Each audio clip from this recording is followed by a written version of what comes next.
नमस्कार, सादर प्रणाम। आज हम बात करेंगे प्रयागराज के महाकुंभ की।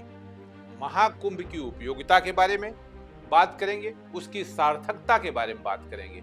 इसी के साथ बात करेंगे जल के महत्व के बारे में और महाकुंभ में बहते शीतल जल की पवित्रता के बारे में। आज ये सब कहने और बताने की आवश्यकता इसलिए पड़ रही है कि कुंभ या महाकुंभ शायद आम आदमी की आस्था और विश्वास से दूर होकर बाजार का रूप लेता जा रहा है। एक ऐसे बाजार का रूप जहां पैसा ही भगवान है, पैसा ही शायद सब कुछ है।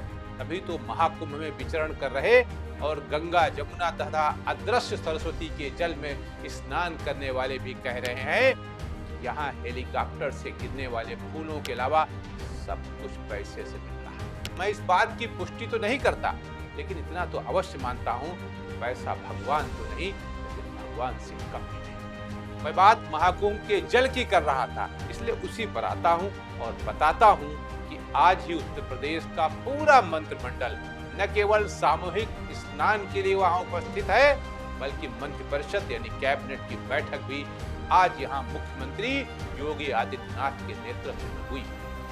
मंत्रिपरिषद के सदस्यों को भी मैं कोई आम आदमी नहीं मानता, इसलिए ये बात डंके की चोट पर पुराणों के हवाले से कहता हूँ कि जब जनमानस के पापों का भार पवित्र नदियों पर बढ़ता है तो ये सिद्ध और त्यागी पुरुष अपने स्नान से उसे हल्का कर देते हैं, जैसे आज योगी कैबिनेट के सदस्यों ने किया है।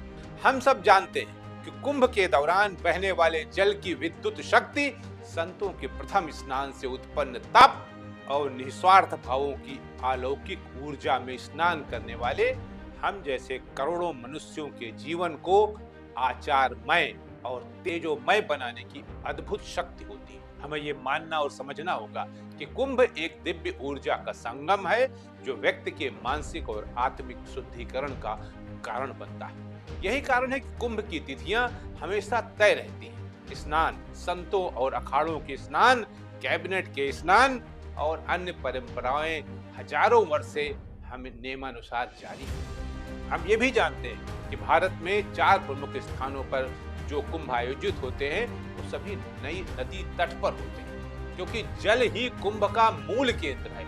इसलिए योगी सरकार ने हमेशा ये प्रयास किया है कि कुंभ का जल आचमन और स्नान के योग्य बना रहे। कुंभ के आयोजन में जो मुख्य शक्ति मानव कल्याण के लिए योगदान देती है वो संतों की त्यागमय करुणामय तप के तेज से युक्त तरंगे हैं।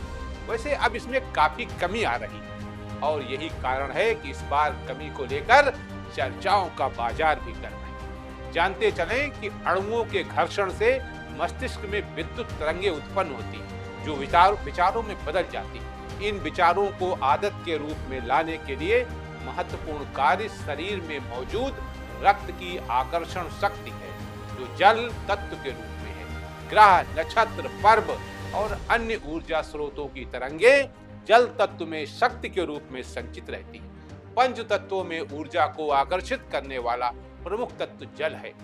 जल का ही स्वरूप महाकुंभ है, इसलिए जल पर ध्यान दीजिए, व्यवस्था पर नहीं। स्थान पर ध्यान दीजिए, किसी की नियत पर नहीं, सरकार की भी नियत पर नहीं, क्योंकि सरकार ने तो तमाम घोषणाएं आज की हैं, आपके सामने हैं। और घोषणाएं करने के बाद पूरा कैबिनेट गंगा यमुना और अदृश्य सरस्वती के महाकुंभ में स्नान कर रहा है। नमस्कार, आज के लिए इतना ही।